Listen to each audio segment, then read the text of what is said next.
Fala pessoal, tudo bem? Vamos continuar aqui no capítulo, falando agora da parte 2 das ligações químicas. Lembrando que na aula passada a gente observou as ligações interatômicas, iônica, covalente e metálica, como a gente observava cada uma delas e como a gente construía as suas fórmulas.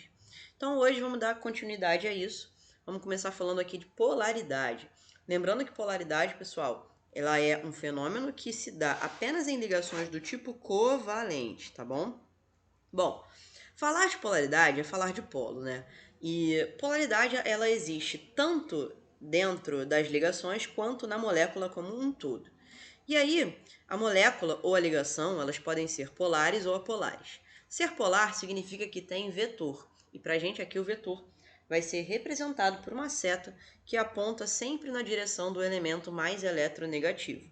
Então, polar tem vetor, aonde é uma seta apontando na direção do mais eletronegativo. Cara, isso quer dizer que ele tem polo, tá? Agora, algo que não tem vetor, logo não tem polo. Fechou? Quando a gente fala da polaridade, ela pode ser de ligação, como eu falei, ou da molécula. Vamos então observar como que a gente consegue deduzir a polaridade de uma ligação. Se liga. Eu tenho aqui a representação do CO2, tá? E dentro dessa representação, eu estou observando, através da tabela periódica, que o carbono tem uma eletronegatividade menor que a eletronegatividade do oxigênio. Então, eu tenho aí que o oxigênio ele vai ter os vetores apontados para ele, ou seja, vai surgir aí para ele uma carga parcial negativa, por ele ser mais eletronegativo, e vai surgir aí uma carga parcial positiva para o carbono.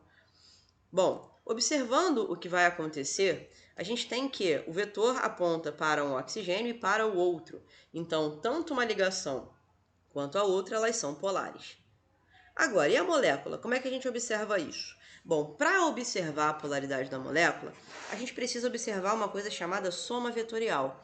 E aí a soma vetorial se dá da seguinte maneira. Eu observo a minha estrutura, pego os meus vetores, e nesse caso, repara que eles são iguais. E como eu sei que são iguais? Eles são compostos pelos mesmos elementos, carbono e oxigênio. Se eles estão em sentidos opostos, significa que eu posso cancelar cada um deles.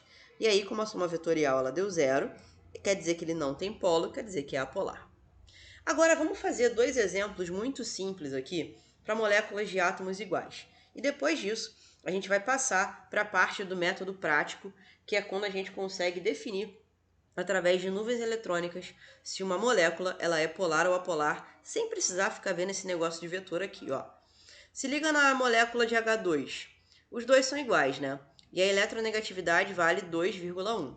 Cara, se a eletronegatividade é a mesma, significa que não tem vetor apontando para lado nenhum. Logo, ele não tem polo. Logo, a molécula é apolar. E se eles forem diferentes? Bom, se for diferentes, aí sim. No caso aqui, o flúor tem uma eletronegatividade maior. E aí o vetor aponta para ele. Então, se aponta para ele, quer dizer que tem polo, quer dizer que essa molécula é polar, tá bom? Então, moléculazinha polar. Agora, será que eu tenho que ficar fazendo essa soma vetorial o tempo inteiro? Não. Vou ensinar para você agora o que é um método prático. Se liga. O método prático, ele funciona na base das nuvens eletrônicas, tá? E aí, você tem que primeiro identificar quantos átomos você tem na sua molécula. E caso você tenha átomo central, ou seja, mais de 2 átomos, você vai verificar se tem nuvem eletrônica. Se as nuvens são iguais ou diferentes, isso vai dar polaridade ou não. Bom, vamos primeiro agora entender o que são nuvens eletrônicas, né? Nuvens eletrônicas são coisas que estão ao redor do átomo central, sendo elas par de elétrons ou ligações covalentes, do tipo simples, dupla ou tripla. Repara que, independente de ser tripla ou dupla, cada conexão com um elemento único significa uma nuvem, tá? Então, bora lá. Vamos observar aqui um método prático com 2 átomos. Se os átomos forem iguais, como a gente acabou de verificar, a molécula é apolar. Se eles forem diferentes, ela é polar. É mais difícil um pouquinho quando você tem mais de 2 átomos, porque aí você tem que relembrar as conexões covalentes para perceber se tem nuvem eletrônica igual ou diferente. Então se liga. Se as nuvens todas forem iguais ao redor do átomo central, ele é apolar. Se eu tiver pelo menos uma nuvem diferente, ele é polar. Exemplos de nuvens iguais. O CH4. Tem um carbono e tenho 4 hidrogênios ao redor dele. Repara que cada hidrogênio é uma nuvem. Então eu tenho 4 nuvens. Se todas são iguais, ele é apolar. Tudo bem? Agora, e se eu mudasse pelo menos um dos hidrogênios por um cloro, por exemplo?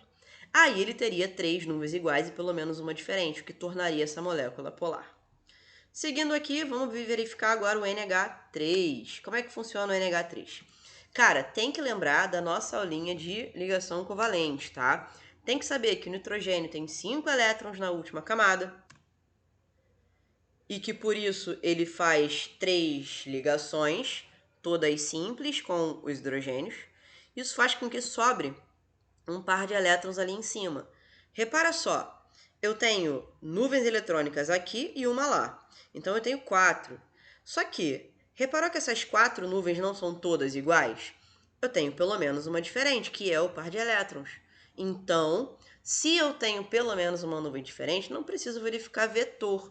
É só observar que tem diferença, então ele é polar, tá bom? Uma coisa bem interessante também da gente falar de polaridade é a questão da solubilidade. E aí basta você saber o seguinte, semelhante dissolve semelhante, tá? E aí, uma coisa que é polar dissolve coisas polares ou iônicas.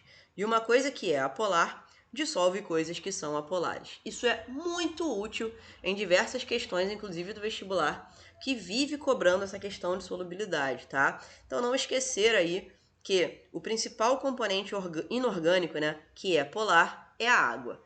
E assim a gente encerra, galera. Deixo aí para vocês a página 23 com os exercícios 2, 5 e 6. Não deixem de fazer e, principalmente, não deixem de trazer as dúvidas na central. Beijo e a gente se vê semana que vem. Tchau!